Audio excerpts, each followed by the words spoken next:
Good evening, Nova Nation. It's WXVU Sports Director David Szczepanski, and happy Thanksgiving Eve. Behind me is the Villanova University sign here at the corner of Lancaster and Ithan, and just a little bit down that way, Villanova will play a non-conference game here on this Thanksgiving Eve against Rider at 7 p.m. tonight. Villanova entering this game with a record of 3-4. They really had a tough battle in the 2024 Empire Classic against Maryland on Sunday. They lost that game by a final score of 76-75, so very close battle. Eric Dixon had a career-high 38 points in that game, but unfortunately for Villanova, their 12-point lead at halftime was not enough to survive a second-half comeback from the Maryland Terrapins, who are very talented. And now Villanova has to rebound, because that really was one of their best performances of the year in the one-point loss to Maryland. But just with some of the bad losses at the beginning of the season, like against Columbia and against St. Joe's, they have to rebound tonight against Rider and do so quickly, start to string some wins together. As for Rider, they come into this game with a record of 4-2. Their only two losses, they lost their season opener against number 22 UCLA. They also lost to Iowa. Both of those games were blowout losses. But really, this Rider team has had some pretty nice wins. Their defense does a really good job. Their offense will struggle to score points at times. They're averaging just around 64, 65 points per game. Their leading scorer, TJ Weeks Jr., averaging 13.5 points per game, also more than 5 rebounds per contest.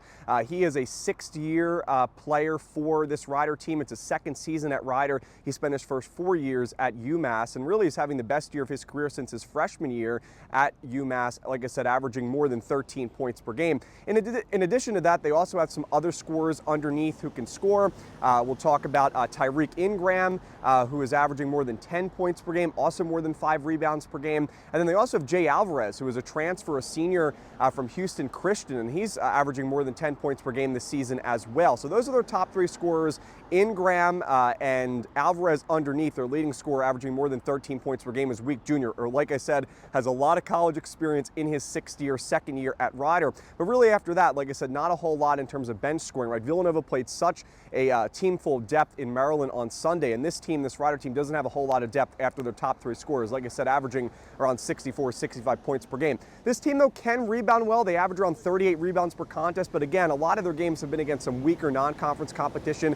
As a team that's shooting 40% from the field, but just 29% from behind the arc. The forward, who I just talked about, Jay Alvarez, is actually their best shooter. He's shooting over 40% from 3 this season. They also struggle from the charity stripe. They're shooting about 69, 70% from the free throw line this season. They also turn the ball over at a really high rate. They're giving up about 15, high 14, but almost 15 turnovers per contest this season. So that's something to watch out as well. This Rider team doesn't do a whole good lot. Their offense, or doesn't do a whole lot good. When you look at their offense, they really struggle to score at times. They turn the ball over. They don't shoot well from behind the arc. Really kind of the 2 main things that this team can do well: rebound and then defensively. But a lot of their defensive metrics are a little bit, I think, skewed just because they played some weaker non-conference competition this season. And when they played good teams like UCLA as well as Iowa, they've allowed more than 80, kind of in the mid-80 point kind of threshold, if you will, to those 2 good teams. So when they played good teams, they've given up a lot of points, but overall this season, their first 6 games, like I said, 4-2, they've allowed 70 points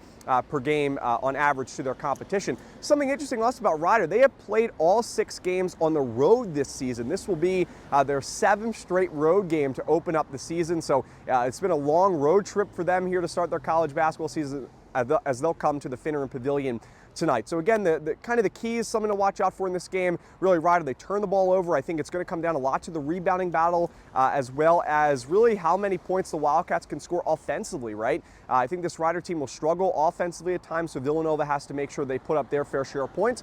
You look to Eric Dixon, but it would also be nice to see some other players get involved. And you just think about how well they've scored against the weaker non-conference opponents this season. When you look at the games against NJIT, when you look at the game against Lafayette earlier in the season, as well as the game against Penn, it's really kind of been a full picture of everybody contributing. So it would be nice to see that again before Villanova prepares for Cincinnati, one of the best teams in the country, top 15 as of right now, getting ready to come into the Finn early December. But a lot to look forward to, but it all starts here tonight with this Thanksgiving Eve matchup against Rider. So we'll see you on WXVU. Our pregame coverage begins at 6:30 p.m. Tip-off from the Finn is at 7 p.m. Coming to you from Lancaster Avenue with the Villanova University sign behind me, it's WXVU Sports Director David Szczepanski. Have a great night, everybody. We'll see you at 7 p.m. on WXVU, Villanova and Rider. And as always, go Cats!